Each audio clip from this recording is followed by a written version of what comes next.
Welcome back to episode 3 of this hyperrealistic male portrait series. Now that we have completed our outlines in previous episode, we are ready to start shading, one of the most exciting stage of the process. In this part, we will be focusing on eye, eyebrow and surrounding areas, which really bring the portrait to life and set the emotional tone. We will also begin to develop the background just a little bit to give the portrait more atmosphere and help separate the face from the paper.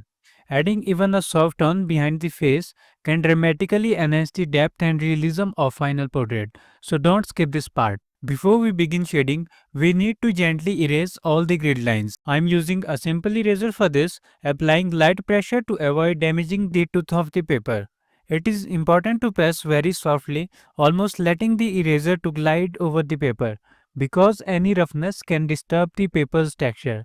If the texture gets damaged, it can cause uneven shading later on. You want a clean smooth surface so that the final artwork look polished and natural without any unnecessary marks showing through. Once the grid is gone, I load a soft brush with small amount of 2B graphite powder and lightly shade the background. This creates a subtle blurry effect that immediately lifts the portrait off the page. I swirl the brush in small circular motions to keep the background soft and free of harsh lines. This layer shouldn't be too dark, just enough to take away the stark whiteness of the paper. We want to avoid competing with subject's face for attention. It is also important to maintain consistent pressure while shading, because uneven background tones can distract the viewers later. Remember, this background will act like a fog behind the subject, helping the brighter areas of the face and the sparkling eye pop much more. Now let's move on to the iris and pupil, which are most striking features of the eye. First, I outline the shape of the iris with a soft charcoal pencil, making sure the circle is proportionate and symmetrical. Take your time here, an uneven iris can make the entire eye look off balance. Then I start shading the pupil, keeping it dark and deep as possible. A rich dark pupil immediately adds intensity and emotion to the eye. I am also darkening the outer edge of the iris to give it contrast, which creates a beautiful natural gradient toward the center. And the center of the iris has slightly lighter value, so I only spread the extra charcoal from the outer portions inward to add light based on the iris. I make sure not to overblend at this stage. We want some of that natural texture to show later when we add more details. Then let's shade the upper eyelid crease. I'm using a soft charcoal pencil to build a subtle curve that defines the socket. I sketch lightly first, following the natural bone structure from the reference. I apply the tone gradually and blend it with small brush to soften the look. Always working in light layers, this helps me to control darkness more precisely. Once that's set, I go again with sharper 4B pencil to deepen the crease just a bit more. But I avoid hard lines. The human face rarely has complete hard lines, so it is important to keep transitions smooth and gentle. I am using a soft charcoal pencil to lightly shade the upper half of the sclera. This part falls under the shadow of the upper eyelid, which means we need a soft diffuse tone here. Using a makeup brush, I'll smooth out the charcoal, working inward to define the roundness of the eyeball. The idea is to shade it so subtly that viewers just feel the eyeball is three-dimensional. Then using a HB pencil again, I draw radial lines from pupil outward. These strokes mimic the natural fibers in the iris and add a sense of texture. I keep my wrist loose and draw very lightly, varying the pressure slightly to mimic the random thickness of real iris fibers. Pay attention to how the light wraps around the form. Notice that areas closer to highlights will have fewer visible fibers, while the shadowed parts will have stronger texture. This variation gives the eye volume and realism, making it appear more alive. Now for the upper eyelashes, this part can be fun but tricky.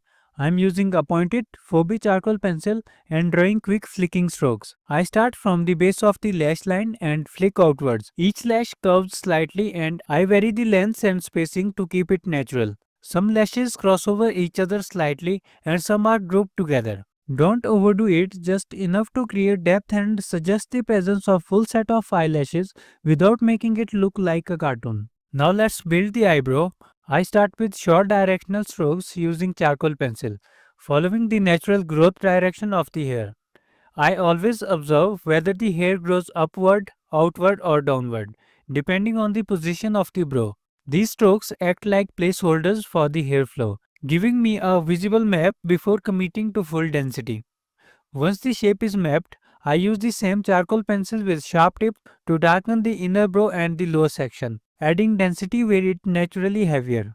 I make sure to layer slowly, building up darkness for multiple passes instead of pressing hard. Then I gently blend the area using small hard brush to smooth the base tone. I am careful not to overblend, pressing a hint of the individual stroke for texture. I am now adding base tone around the eye. Using a soft brush and charcoal powder, I gently shade the temple area, eyelid skin, and the under eye area. I work in small circular motions again, gradually layering a soft tone. This sets the groundwork for adding pose and fine details. Next, I am moving to the lower eyelid.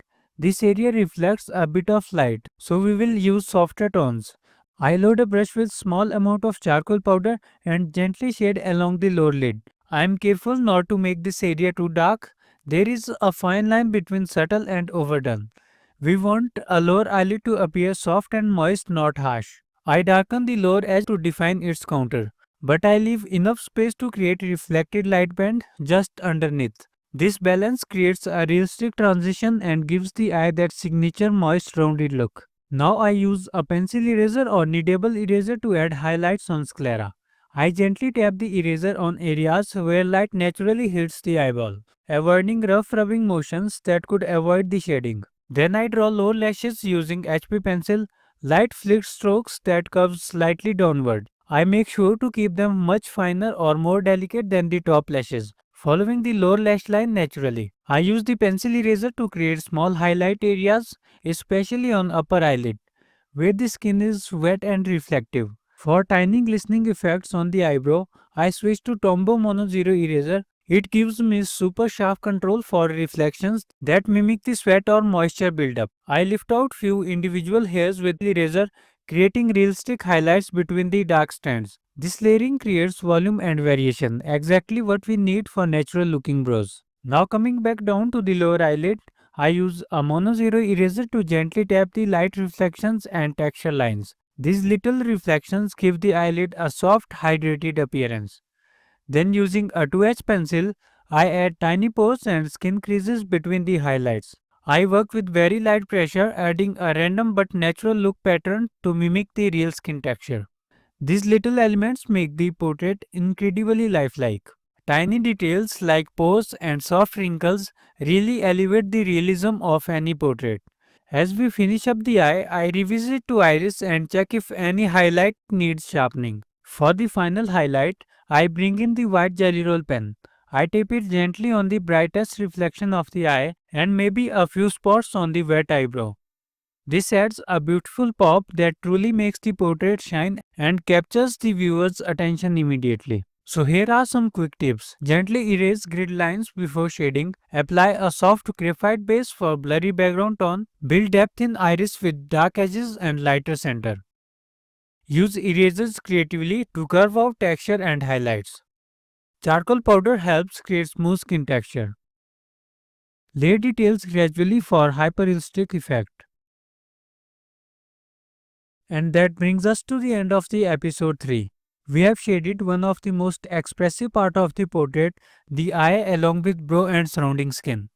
This section is where your portraits start to gain life, emotion and personality. In the next episode, we will be shading upper forehead and working into the wet hair strands. We will break down how to create the illusion of glistening skin and dramatic highlights with charcoal and graphite.